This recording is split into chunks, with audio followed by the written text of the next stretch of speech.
Survive sa double impeachment mga kababayan, si VP Sara kaya or si Ngiwi Jr. Mga ate at kuya, first time itong mangyayari sa Pilipinas. Parehong pinakamatataas na opisyales ng bansa natin ang pinagbabalakang tanggalin. Sino ang uupo kung sakasakaling matanggal silang pareho? Is it gonna be Senator Soto being the next in line of succession, the Senate President? Or is it gonna be Boji D, yung Speaker of the House? Mga kababayan, baka mamaya, di ba, mag-reshuffle na naman. Baka si Tambaluslos ang umupo. Or maybe si Boji D ay puppet lang. Baka it's gonna be Tambaluslos. We don't know. Ito na kasi yung pagkakataon ni Tambaluslos. Kilala niyo si Tambaluslos? Paki-comment niyo dyan sa comment section. Ito na yung pagkakataon ni Tambaluslos para matupad ang kanyang lihim na pangarap na maging hari ng Pilipinas. Kung sakaling matanggal si VP Sara or si Ngiwi or pareho. Right? Ito yung shortcut niya mga ate at kuya. Hindi mananalo si Tambaluslos sa elections kahit pa sa 2028, kahit pa sa 2032, hindi mananalo yan. Kasi nga, mambubudol. Right? Wala namang charm. Hindi naman naglilingkod ng tama. Hindi nga mapaunlad ang baluarte niya sa Leyte. Sino yung Tambaluslos na yan, mga kababayan? Martin yata ang pangalan niya. Pinsan yata ni Ngiwi yan, tama ba? So, sino kaya ang makakaligtas dito sa double impeachment na first time in Philippine history, mga ate at kuya? Isinusulat ang kasaysayan ng Pilipinas ngayon at tayo ay present. Biro mo yon? Saksi tayo, buhay na saksi kung paano sinusulat ang kasaysayan. Magiging paborable ba ito kay VP Sara? Magiging paborable ba ito kay Ngiwi? Or magiging paborable ba ito sa ating mga Pilipino? Magbe-benefit ba tayo dito? Makikinabang ba tayo sa double impeachment na ito? Dapat na bang tanggalin ang dalawang pinakamatataas na leaders ng Pilipinas dahil ba sa kanilang anomalya? Dahil ba sa kanilang korupsyon? Or dahil sa kanilang kainutilan? Or dahil sa kanilang pagnanakaw? Dapat ba silang tanggalin or isa lang ang dapat mawala? Kasi mga kababayan, ang kampo ni Ngiwi ay gustong tanggalin si VP Sara. Kasama nila ang mga pinklawan. Okay, bago natin panoorin ang video. Ang mga pinklawan kasi mga ate at kuya or mga itong mga dilawan na naging kulay pink ay gustong-gusto talagang mawala sa landas si VP Sara. Pinanggigigilan nila yung confidential. Yun yung yun yung parang ano tawag dyan, yung kanilang hawak na kuno ay ebidensya or proof na si VP Sara ay kurakot. Yung 125 million confidential funds na winaldas di umano noong 2022.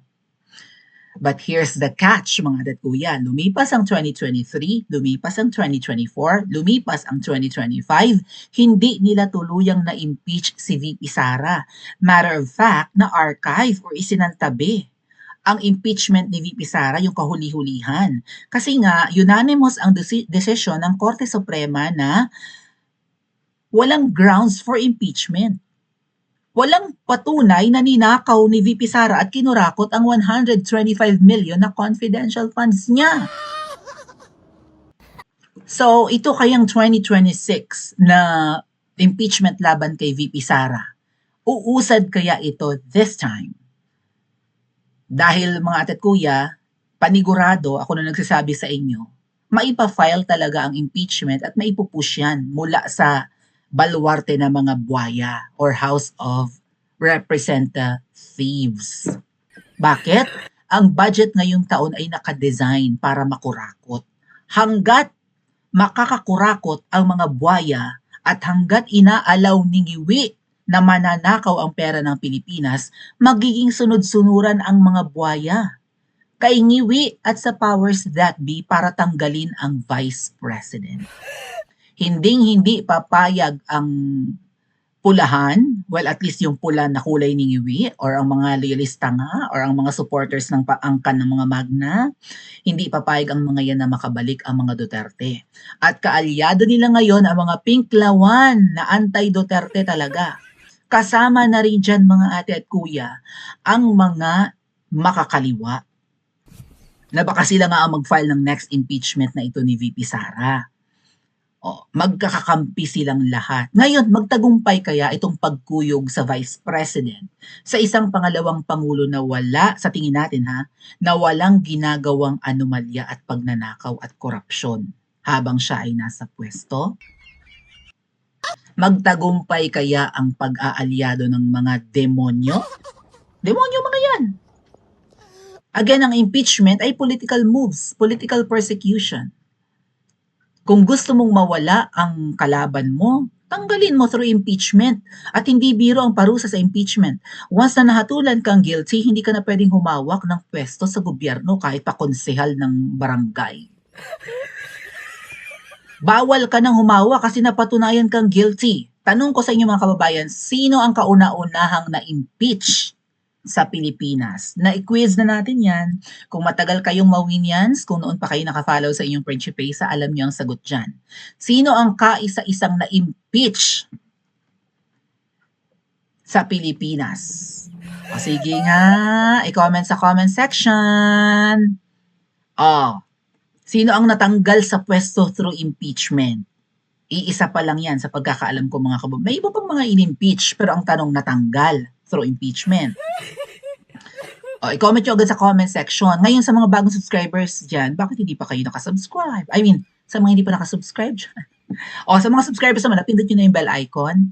Para pagka nag-vlog tayo or may na-upload tayong video or nagla-live tayo, manonotify kayo, no? Ma-alert kayo and makakapag-participate kayo sa ating chikahan. Okay. Ngayon mga ate at kuya, ma-survive naman kaya ni Ngiwi itong impeachment? Siya ang may datong, siya ang may power, siya ang maraming kaalyado, siya ang maraming, 'di ba? Maipamumudmud para kumampi sa kanya ang mga buhaya. Paano niya sasalagin ang impeachment? Ito bang mga accusations kay Ngiwi para siya na pwedeng gamitin as ground for his impeachment ay may basehan, may batayan? Ito ba ay hindi fake news? Ito ba ay guilty siya of committing such offenses? Isa sa mga grounds for impeachment ay betrayal of public trust. Siguro tingnan natin mga ate at kuya kung ano yung mga grounds for impeachment at least sa Pilipinas. Kasi iba naman yan sa ibang bansa, no? Okay. Eto. Itong pagpupulburon ba ni Ngiwi, mga kababayan, ay grounds for impeachment? Ang paggamit niya ng ipinagbabawal na pulburon, ay mismong ate niya umamin. Ito bang bumabahang nakawan at korupsyon, hindi ba ito grounds for impeachment? Ito bang pagiging inutil niya at mukhang ipinauubaya niya sa kanyang asawang butod, hindi ba ito grounds for impeachment? Hindi ibinoto ng Pilipino, yun na nagpapatakbo ng Pilipinas, tapos yung isa ito, naghahayahay. Nandito na naman sa UAE ang animal, mga kababayan. Ba't ang hilig pumunta ng Ngiwi, di ni sa UAE? Ba't nasa Abu Dhabi kang Ngiwi? Alam niyo naman ang Abu Dhabi, just like Singapore, even Cayman Islands, what else? Ito ang baksakan, ito ang taguan ng mga kinakamkam, mga ating. Okay? Ngiwi, gaano katotoo na nakabili na kayo ng properties? Ha? Sa UAE? Totoo bang nasa Atlantis the Palm ang nabili niyong property? Or properties? Lintek. Anyway, so much for that. Ito po, sa Pilipinas, ang grounds para ma-impeach ang mga matataas na opisyales katulad ng Pangulo, Pangalawang Pangulo, Supreme Court Justices, ando na yung clue kung sino ang kauna-unahang natanggal through impeachment sa Pilipinas. Plus 5 points na nakasagot. Ayan. Comment nyo din sa comment section dyan, ha? Constitutional Commissioners, Ombuds. Hello, Boying. Kasi alam niyo mga kababayan, si Boying Remulla, kahit na matanggal na si Ngiwi sa pwesto, mananatili siyang ombudsman. I think yung term ng ombudsman ay 10 years. So kung itong si Boying Remulla ay umaabuso sa kanyang power as ombudsman, pwede siyang tanggalin through impeachment.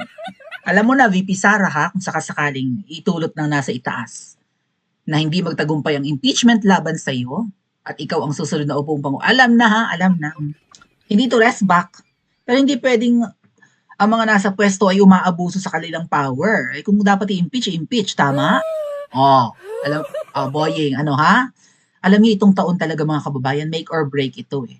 Ito yung taon kung saan dapat magtagumpay ang kinakailangang magtagumpay. Kung plan ng iba ay tanggalin si VP Sara as Vice President through impeachment, kailangan nilang mag-succeed.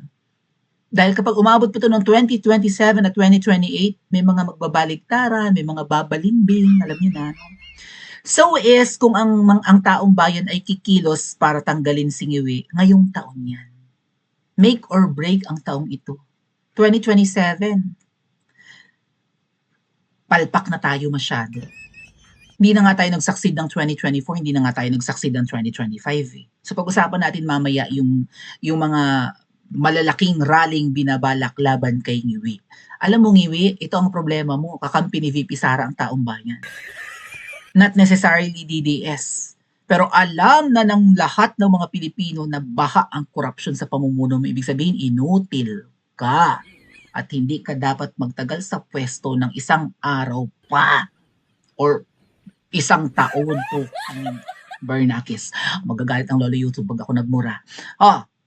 Ito yung mga specific offenses daw mga kababayan. Culpable violation of the Constitution. Nilalabag mo ang saligang batas. Nasa batas ng Pilipinas. Hindi lang batas. Saligang batas. Huwag kang gagamit ng illegal na droga.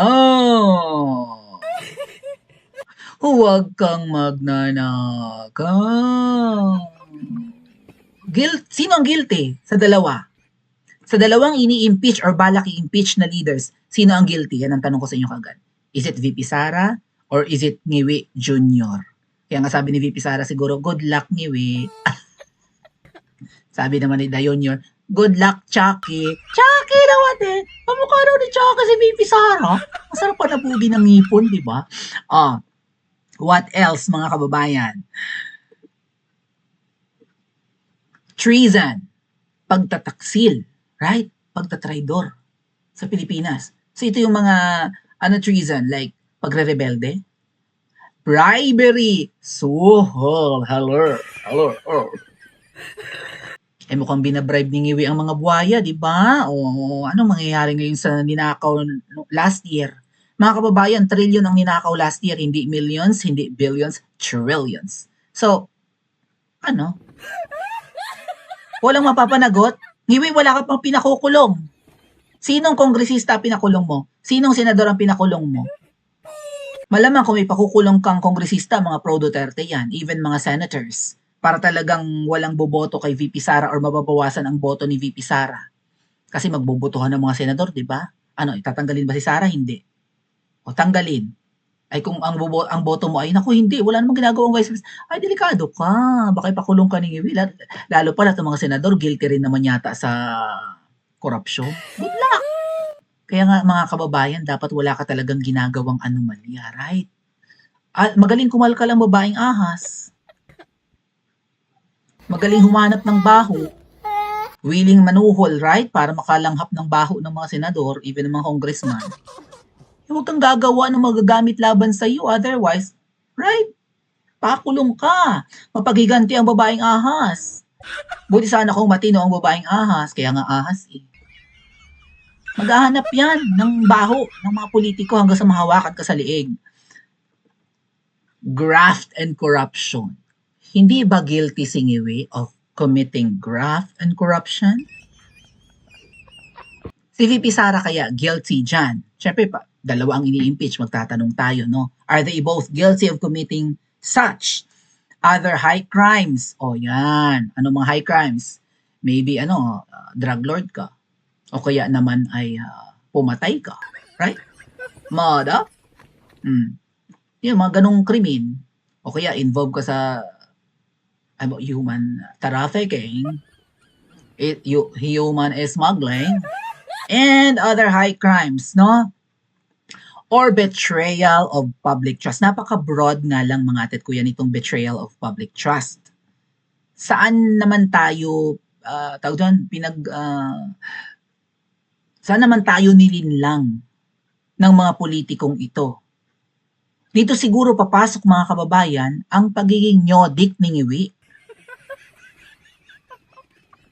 Why did you betray the Filipino people? Gumagamit ka pala ng pulveron. Ayaw nga magpa-hair follicle. Ayaw magpa-hair follicle test ni Ngiwi. Ibinoto ka ng Pilipino in the hopes na ililigtas mo ang mga Pilipino laban sa mga nyodik. Pero wait, parang nyodik ka. Paano kami magiging ligtas kung ikaw mismo nyodik? Tama. Dito yata papasok yung issue about sa pagiging nyodik and also sa pagiging kung ipinauubaya niya ang pagpapatakbo sa Pilipinas sa kanyang asawa. That's betrayal. Niloloko mo kami. Okay? Yan.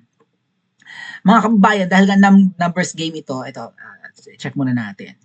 Paano may impeach ang Vice President halimbawa? Paano tatanggalin si VP Sara? The House of Representatives initiates the complaint at ito rin ang gagawin ng mga gustong magpa-impeach kay Ngiwi. Balita ko yung mga kaalyado ni VP Sara or maybe ang mga politiko lang na alam nila na dapat ang tanggalin si Ngiwi dahil inutil wala namang balak magbago. Naglalamyerda na naman. May Makati ang kamay, Makati rin ang paa, Makati rin kaya ang tumbong, mga ate. May nag-comment na ganyan. Makati ang kamay, alam niyo na ibig sabihin, Makati rin ang paa. Di ba may kanta tayo niyan? Panoorin niyo sa shorts ng ating Princess Maui 1. Okay. Ano to? Mag-i-initiate ng complaint at dapat 1/3 vote to proceed if not directly filed. So kung 350 ang mga buhaya sa lower house, ang kailangan lang ay 100 plus. Right? Para ma-file ang impeachment laban kay VP Sara. Magkakaroon ng Senate trials and then ang boto dapat ay 2/3 ng mga senador. And then tanggal na si VP Sara. 2/3. 24 senators meron tayo mga kababayan. So, 16 votes ang kinakailangan. 16 senators ang dapat bumoto na yes, dapat tanggalin si VP Sara and then impeach na. So is for Ngiwi. Kailangan ng 100 congressmen mahigit para, right? Para ma-impeach si Ngiwi sa lower house. And then kailangan after ng impeachment, after na ma-file ang impeachment or ma-impeach na nga si Ngiwi sa lower house, magkakaroon ng trial sa Senado. Sino naman sa 16 senators ang boboto para matanggal si Ngiwi? Karamihan kaya ay kaalyado niya or karamihan ay kaalyado ni VP Sara? Yan yon. So much for the technicalities. No, ayan nga. No? 1/3 dapat ay ma-affirm ang articles of impeachment. Sa lower house yun, sa House of Buwayas. Meron kayang 100 na kaalyado si VP Sara sa lower house na mag-i-impeach kay Ngiwi? Kasi nung in-impeach si VP Sara, mga kababayan, last year, 200 mahigit, 250. Ang bumoto na yes, dapat ma-impeach ang Vice President. Right? Huling-huli pa nga noon natataranta pa nga noon si Franz Castro, yung Dora ang gupit, yung sa teachers party list. Nagmamadaling pumunta sa opisina ni Tamba, di umano'y may nagpapaulan na raw ng pera. Ang pipirma sa impeachment ni VP Sara ay mukhang tatanggap ng bonggang-bongga. So may upper hand talaga mga kababayan si Ngiwi laban kay VP Sara. Marami siyang kaalyado, maraming buwaya ang silaw sa pera. Ang budget na yung taon ay, 'di ba? Dinesign or pinrepair para manakaw na naman ng mga buwaya ng palihim. So, karamihan sa mga buwayang yan, pipirma against sa impeachment ni VP Sara. At yan ang problema mga kababayan. Paano uusad ang impeachment laban kay Ngiwi kung karamihan sa mga buwaya ay hawak nila sa liig? Okay? Let's watch the video muna mga ate at kuya. Alright. Sino kaya ang makakasurvive nito? Parehong posibleng maharap sa impeachment sina Pangulong Bongbong Marcos at Vice President Sara Duterte. Pero giit ng Malacanang, walang Mary Grace Piatos ang Pangulo. Narito ang aking report. Pataw. How many times do I have to say that? Ngiwi-ngiwi. I didn't want impeachment. Lahat ng kakampi ko sa Kongreso hindi nag-file ng impeachment complaint. Ganito ang tono ni Pangulong Bongbong Marcos nung nakaraang taon nang tanungin tungkol sa impeachment case laban kay Vice President Sara Duterte. Ngayong may niluluto ang ilan na umano'y bagong impeachment laban sa Vice-Presidente na posibleng isampa sa Pebrero, tila nag-iba na ang ihip ng hangin. Tinanong natin dyan. Dahil sinabi po natin, tinatanong na po ng MPC kung anong inyong magiging reaksyon sa mga nababalitang magsasampa ng impeachment complaint laban kay sa Vice-Presidente. Ang tanging tugon lamang niya sa akin ay kung ano po ang pagtrato sa pag-iimbestiga sa flood control projects, mga anomalyang flood control projects. Ganon din po ang gawing pagtrato sa paggagawa or sa pag-iimbestiga patungkol dito sa impeachment complaint laban kay Kapal ng VP blush on Sara. mo. Sabi ng Malacanang, hindi pa kasi napagtanto noon ang lawak ng issue. Pero hindi lang kay VP Sara, kundi kay Pangulong Marcos may nagbabansyang impeachment complaint. Sabi ni House Deputy Minority Leader Representative Edgar Erice, may pro-Duterte groups na gustong maghain ng impeachment complaint laban kay PBBM dahil sa umano'y betrayal of public trust. Hindi raw kasi niya napigilan ang ilan sa kanyang mga kaalyado na abusuhin ang budget insertions. The president allowed and signed the three budgets which contained the anomalous projects. Kung pinabayaan, that's inexcusable gross negligence. Inalok umano si Erice ng pro-Duterte groups na i-endorso ang impeachment complaint pero tumanggi ang kongresista. So mas maganda kung hindi ako endorser, so I would leave an open mind and magiging fair sa decision ko. So yun ang unang reason. Kaya sabi ko, I would rather just participate in the Committee on Justice. Pangalawa, ang reason ko, siyempre, they are pro-Duterte groups. Hindi naman ako identified with the Dutertes. I'm a member of the Liberal Party. So, Ang Malacanang, tinawag lang na chismis at pamumulitika ang nagbabadyang impeachment complaint. Hindi raw ito alintana ng palasyo dahil tiwala sila na makikita ng mga mambabatas na walang ginagawang mali ang Pangulo. Sa mga supporters po ng Vice-Presidente na nagnanais po na magsampa ng impeachment complaint, mas maganda po siguro bago magturo at tumingin sa iba, tulungan muna nila ang idolo nila. Unang-una dahil ang usapin dito, ang impeachment complaint ay hindi ito pang media lamang. Tama na, Tiklen, naalibad ba rin ako makinig sa'yo? So, ang sagot sa ating quiz kanina mga kababayan is it's former Chief Justice Corona plus 5 points na nakasagot. Erap was impeached pero hindi po siya natanggal sa pwesto through impeachment. Nag-resign po si Erap. 7 years lang ang term ng ombudsman. Thank you, Ate GQ. Akala ko 10 years.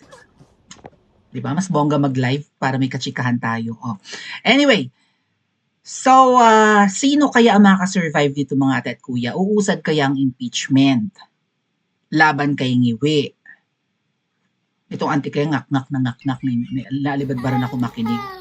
Wala daw Mary Grace Piatos. They're pertaining to VP Sara giving money to a certain Mary Grace Piatos. Okay, so ang pinalalabas nila kunwarian lang na merong binigyan at ang inilagay sa sobre Mary Grace Piatos. Ayun, sa ganung paraan daw winaldas yung 125 million. Tama ba? So ang tanong, kung kinakalkal nyo ang confidential funds ni VP Sara, ba't hindi nyo kinakalkal ang confidential funds ni Ngiwi? So mga kababayan, itong impeachment, political ano talaga 'to, political game. Ang talo dito hindi lang sila 'no, tayong mga Pilipino. Kasi instead na ang mga mambabatas natin ay magtrabaho, mag-craft ng batas para umigi ang pamumuhay natin, uubusin nila ang oras nila sa grandstanding, sa pagyayabangan, 'di ba? Sa pagsusuot ng kanilang robang kulay maroon ba 'yon? Magpapasikatan ang mga senador dine, magpapagalingan. Mga kababayan, tandaan natin kung sino-sino ang mga buhaya na pipirma sa impeachment ha. For sure, 200 mahigit ang pipirma, no? Or boboto ng yes sa impeachment ni VP Sara. Kunin natin na ang listahan. And i-vlog natin yan or i-post natin sa social media. Itong congressman sa lugar ninyo, bumoto to ng yes sa impeachment ni VP Sara. Kaya markado sa akin yung mga congressman sa lugar namin eh. Bumoto ka ha, engot ka rin eh, no? Ano ka, nakinabang ka sa pakimkim ni Ngiwi para i-impeach ang Vice President? Ngayon, ilista rin po natin ang mga pangalan ng mga kongresistang boboto ng yes sa impeachment ni Ngiwi. Pero ito bang boboto sa impeachment ng diktador ay anti-Marcos lang? Or nakikita nila ang korupsyon at kainutilan na ginagawa ng pinakamataas na leader ng ating bayan? Pa-comment nga po sa comment section at panoorin ang susunod na video.